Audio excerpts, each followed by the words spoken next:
So basically the idea of today's demo is the fact that a lot of people in restaurants or chefs in general like to do too much excessive things to a dish, right? So we've all been to a restaurant sometimes where they got a million things going on. We don't know what half of them are, and they just need to exercise a little bit of restraint. Funny thing is, we're gonna take tomatoes and make them excessive in general, but it's keeping along the lines of something that's seasonal and makes sense. So I think my biggest fear is when I go to restaurants and I see something where it's flavor combinations that don't make any sense. I got saffron, I got plums, I got a million different herbs, and you're sitting there going like, what am I eating? You know, I don't remember what the main ingredient was. So a history on Roost real quick. I opened Roost Restaurant when I was roughly 24 years old. I found this building that had a small cafe in it, and there was an apartment next door. So I was in the market for an apartment, and I ended up purchasing the building and becoming a landlord, a restaurant owner, and a new homeowner all on the same day. And Roost has been there for about 8 years in December already, so it's been nice, knock on wood. And I think our success stems from the fact that we're an approachable restaurant. You know, we never opened with the intent of being a special occasion style restaurant. I'd rather have people come back casually 2 times, 3 times a month than come back for their birthday once a year and then they forget about you, right? So we change the menu completely every 5 to 6 weeks at the restaurant. We do go by seasonality a lot. There's only about 3 staples that stay on the menu, but we do change the complete menu every 5 to 6 weeks. So something like this, the tomato salad makes sense. We do a rendition of it on the menu right now with peaches, kind of like a deconstructed bruschetta, if you will. That's been on the menu for about 3 weeks, and we got August 1st, we're gonna change the menu again. So if you've never been to Roost, small joint, 50 seats, in the heart of Montrose, kind of the Shepherd and Fairview area. And previously I'd worked at Haven Restaurant with Randy Evans. I opened Soma Sushi, St. Genevieve, a couple different spots in Houston, but I'm a Houston native, so born and raised, love the city. You kind of got to know, there you go, you got to know your market, which is another thing. So as much as I love Houston, I did work in Michelin-starred restaurants, but I wasn't going to go do that here because I know my people. We don't want to sit through a 4-hour dinner, spend $400 a person, and not remember what that single bite was half the time that we had, right? So again, back to knowing your clientele. I have been on Beat Bobby Flay. I beat Bobby Flay a couple years back. That was pretty fun. I've done Guys Grocery Games. That was a great show. The crowds are always fun. So without further ado, let's do a little tomato salad. I want to show you guys that simplicity is going to be key here. So even though there seems like there might be a couple of ingredients up here, very simple things, light vinaigrette, fresh tomatoes. If you're starting with fresh tomatoes, these are from Laughing Frog Farms out in Waller, Texas. Never refrigerate them. So if you have nice tomatoes, don't refrigerate them. You go to the grocery store, they're not sitting in a fridge, right? So you want to leave them out, let them not get mealy. So when you put them in the fridge, they get mealy, they get that little graininess to them, that's not fun. So we're gonna have a couple of different kinds of tomatoes going on. We got some green tomatoes that we're gonna do a crisp and kind of tart relish out of. So we're gonna make almost like a salsa, if you will. I got some green tomatoes that I'm just gonna slice up real quick. And I think some of the fears at home are tomato salads don't get eaten, you know, as often at home than you do at a restaurant. And the funny thing is, what happens right after you do it, you put it in the fridge. So as with anything, if you want to keep the longevity or the life on it, don't add salt to a lot of things until you're ready to eat it. So if you're making like a batch of a tomato salad, you can go ahead and add the oil, don't add the vinegar, and don't add the salt until right when you're about to use it, which is gonna stop it from bleeding out, right? All the liquids coming out. Now that being said, I'm gonna tell you that this is tomato water. So I'm gonna tell you how we did that in a second. Basically salted tomatoes, blitzed them in the Roboku with a little bit of water and a little bit of fresh herbs, then we strained it. So I think 1 tomato should be enough. We're gonna do about 5 salads, and later I'm gonna have whoever wants to come up, taste them a little bit, tell me what you think. Also don't care if there's a little bit of stem in there because I don't like to waste things. So I got my tomato diced up, put it into this bowl right here.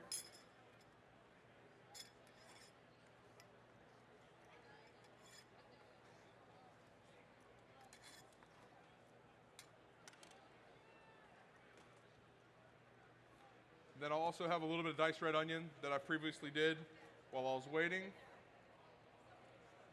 I got 1 garlic clove. You don't want to be too heavy on it. Again, the star of the show is going to be the tomatoes. So I don't want a ton of garlic that's going to overpower everything. I'm just going to give it a nice little light chop.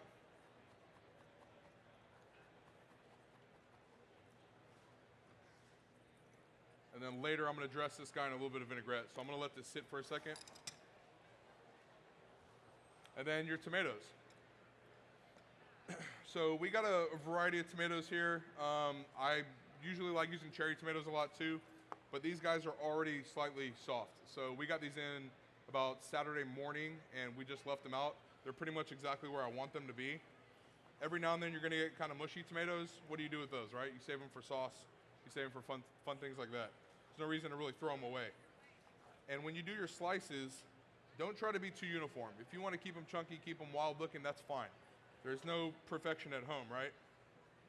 I actually like a larger tomato. I think the funny thing with tomatoes is I'm Persian by descent. My family's from Iran, and my cousin, when he first moved here a couple years back, he was probably 11 years old, and we're standing in the kitchen of my parents' house talking, and he just takes a tomato off the counter and starts eating it like an apple, and I freaked out, and I was a kid, I was like, what is this guy doing? He's nuts. A little bit of salt on it, and he's just eating a tomato like it was nothing. Funny thing is, he stopped, and he's like, this is a horrible tomato, because back home, everything's organic, right? So when he came to the States, he had an unripe tomato, and he freaked out. Later in life, did I start to learn, like, okay, let's start using more seasonal ingredients, local ingredients, stuff that has quality to it. That's exactly where we are now. So he didn't know, but he kind of changed my mind on a lot of things back then when I was a kid. So taking a little bit of that stem out. I'm gonna put my tomatoes in here. And we're gonna make a fun little vinaigrette too using umeboshi. If you've never had umeboshi, they do sell it at a lot of stores now in the Asian section, but it is a Asian mountain plum vinegar. So it's gonna have a little bit of sweetness to it. It's kind of like a bright red color, which is fun and interesting. But it adds a lot of depth because they take these little mountain plums that are kind of furry, almost like a kiwi, if you will, and they salt them and they put them in a brine to kind of draw out some of the liquid and also soften them up because they stay pretty hard. So those plums, after they strain that liquid, they make certain things like vinegars out of it. They make different kind of takes of sake or shoju and stuff like that.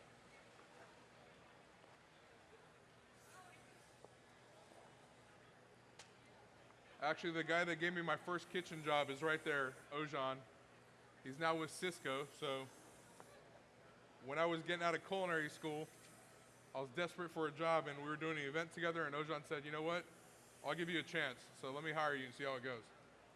Plus the fact that we kind of look like each other is scary, so.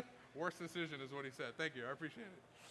So, in the bowl here, guys, I'm gonna make a quick little vinaigrette. So this is my umeboshi vinegar. Almost has the color of sherry vinegar a little bit, but it does have like a red tint to it if you are up close. I'm gonna add just a little bit of Texas olive oil. This is the 1836 olive oil.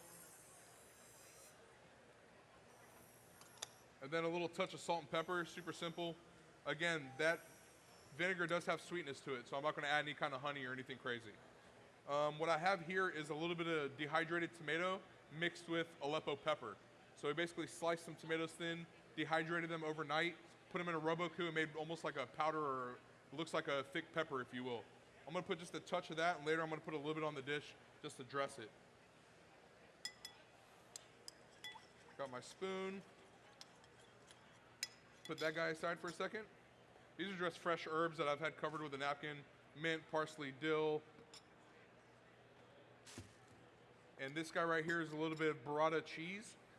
Burrata cheese, if you ever see it at the grocery store, it's a little bit pricey. People are scared of buying it. It's a ball of basically mozzarella stuffed with ricotta cheese, a fresh milk ricotta. So it's gonna be soft on the inside.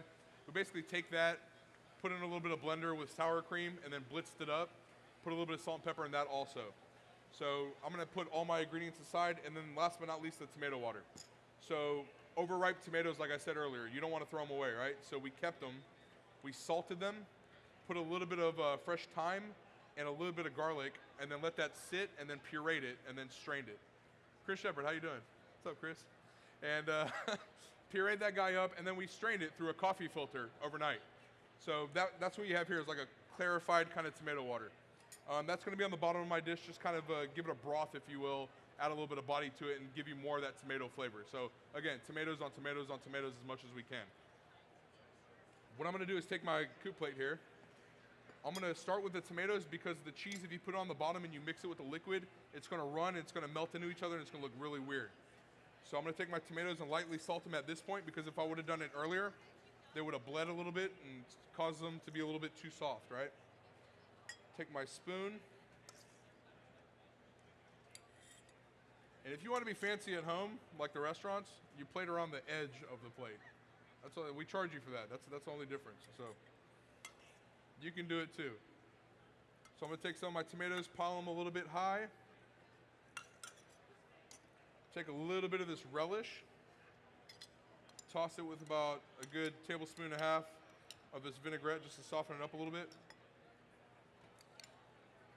Usually what we do at the restaurant is we would have like this relish done, have this guy in a squeeze bottle. You get the ticket in or the order, that's when you start dressing things, right? So I'm gonna put a little bit of this relish on top. Just nice and pretty.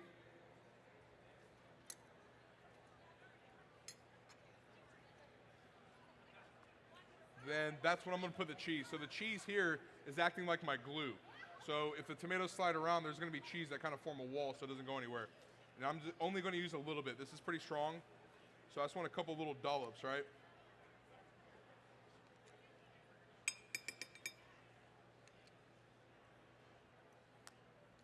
Then after I've put that guy, I'm gonna put my herbs.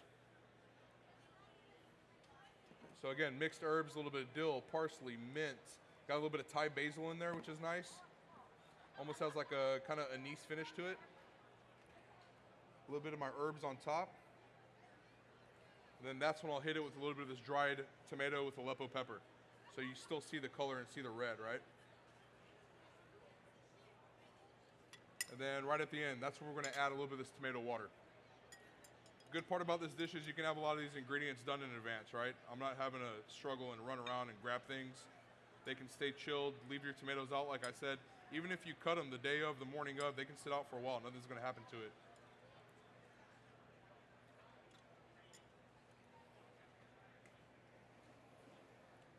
That's pretty much my tomato salad, if y'all can get a good image of that in that mirror. I'm gonna make a couple more of them and let everybody try them. But when it comes down to it, again, excess of ingredients. If it's something that makes sense, if I'm using tomatoes, if I'm using peaches, a delicious thing that I learned at Brennan's was their peach salad. Basically, fresh peaches that were in season with a peach vinaigrette.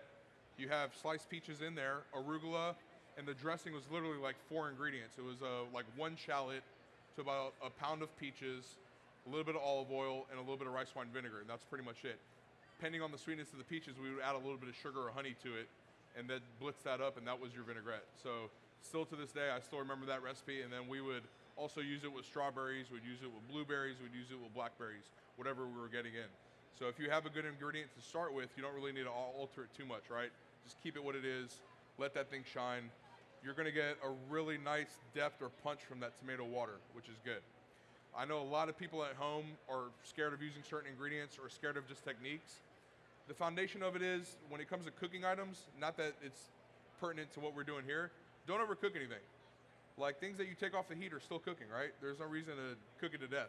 I think a lot of us have that premonition of our mothers and grandmothers back in the day, where they were scared of every little airborne disease and illness in the world. We have stronger immune systems these days. So my mom still will be like, I don't think, cook salmon until it's like dried, or cook chicken until it's cardboard. So we're still trying to teach people that all the time. Stuff like this, simplicity. Keep it what it is, keep it simple. I'm gonna make 4 or 5 more. If you guys wanna come up and try them, by all means, feel free. Again, Roost Restaurant in the Montrose area, over on Fairview and Hazard. Been in business for about 8 years. Check out our menu, check out our timeline online. Instagram is I Love Roost.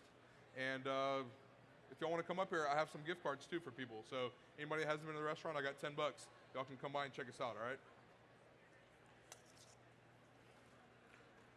But while I finish these up, any questions from people that are scared of certain things at home that y'all don't like to cook, you're scared of, I see this ingredient all the time, I want to play with it, but I'm too scared to get it, spend money on it, and I don't know what to do.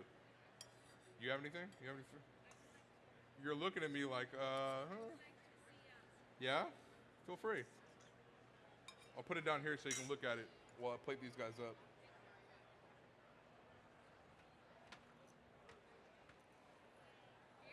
Thank you.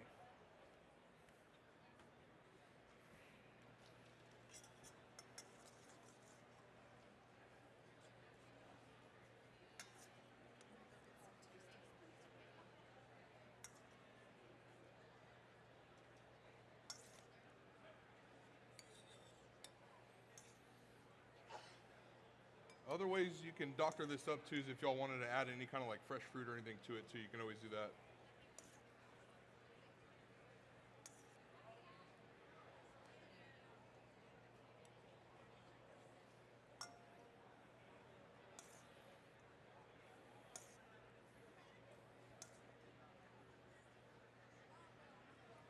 The reason I was saying earlier not to dress your tomatoes too early is this is exactly why.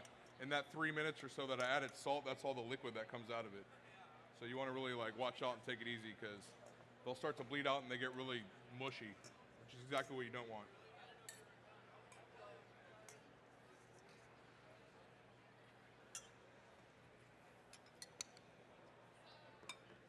You could add cucumber too if you want to the green tomato.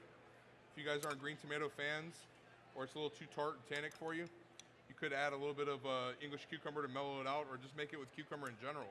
It's going to kind of defeat your purpose of tomato on tomato, but honestly, it's whatever you like. Then it'll be a little bit more of a classic kind of rendition or a classic pairing. Cucumbers and tomatoes go really well together. Another fun one is watermelon. If you got watermelon that's in season, it's really pretty and nice. You can always do watermelon with your tomato salad, right?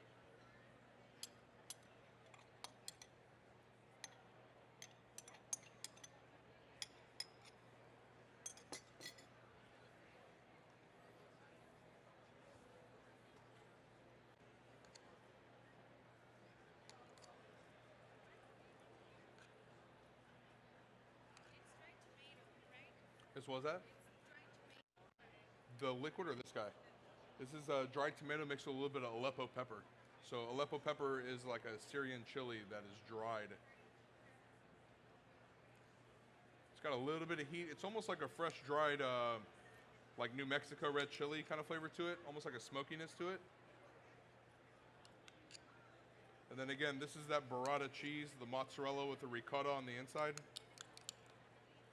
A lot of times now you'll see it with, people love to put truffle in everything or truffle oil.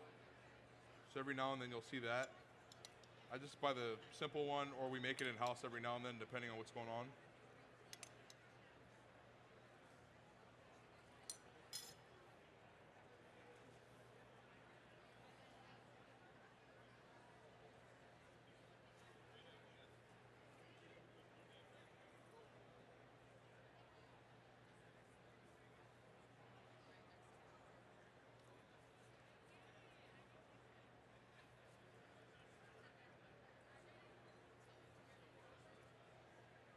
Yeah, tomato water is very pungent. So if you're using really nice tomatoes, you're gonna get a really beautiful dish. You're gonna get that color, which is what you want. A lot of times, you know, you go to places and you'll see fresh tomato and it's like a green red tomato and I'm like, eh.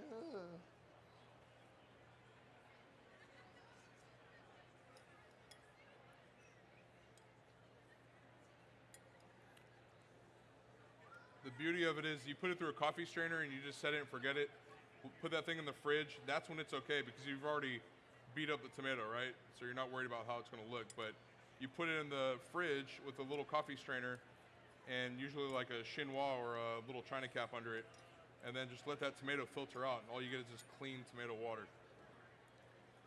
We also make like sorbets out of the tomato water that are nice and different.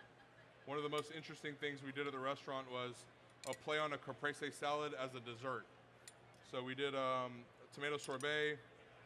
We did a little bit of dehydrated basils, which is really strong. A little bit of aged balsamic or saba, which is going to be like after making grapes, or sorry, making wine, what they do with the grapes is they take it and make like a syrup out of it. And it was basically like having a caprese salad, but it was as a dessert. This is a little bit more of that Aleppo pepper that I'm putting on top.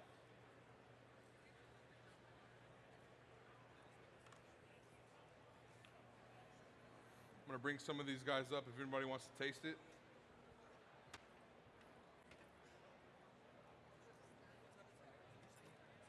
We use a bunch of different heirloom tomatoes. Yeah. Yeah, thank you. They're actually pretty cheap. I mean, $2.99 a pound usually is what I see them for at the grocery store. We pay about $3.50, so we're not that far off. And at the same time, a little bit of tomato goes a long way when you put it in a salad like this.